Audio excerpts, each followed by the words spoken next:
part of this video, I'm going to show you how to put a SIM card into a Blackview phone. Okay, so once we start with the phone, what you will need to do is make sure you have a Nano-SIM card, which is what this phone takes.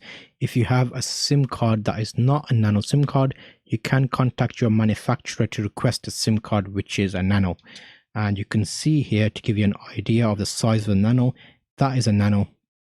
That is the small size, and this would have been the full size SIM card.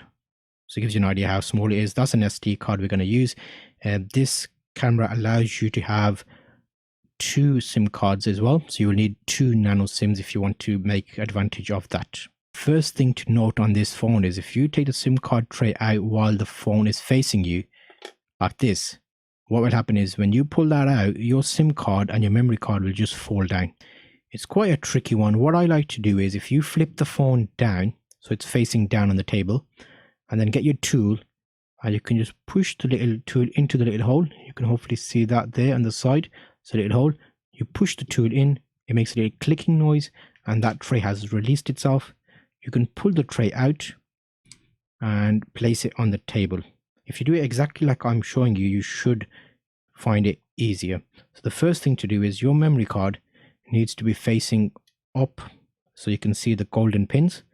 Let me just explain that to you a bit better if I can lift the thing up.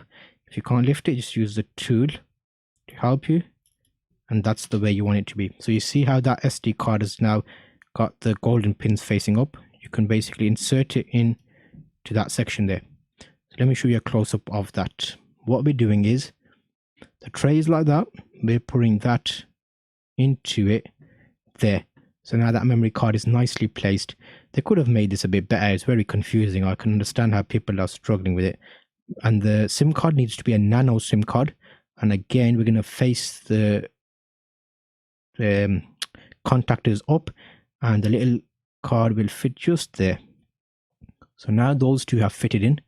I might do a really extreme close-up on this, but once you notice how I pull the tray out, it might make it easier. And now we're going to line it up with the side and just push it into the phone. And if it's on the table, you'll have it flat. It's going to be difficult if you're wobbly.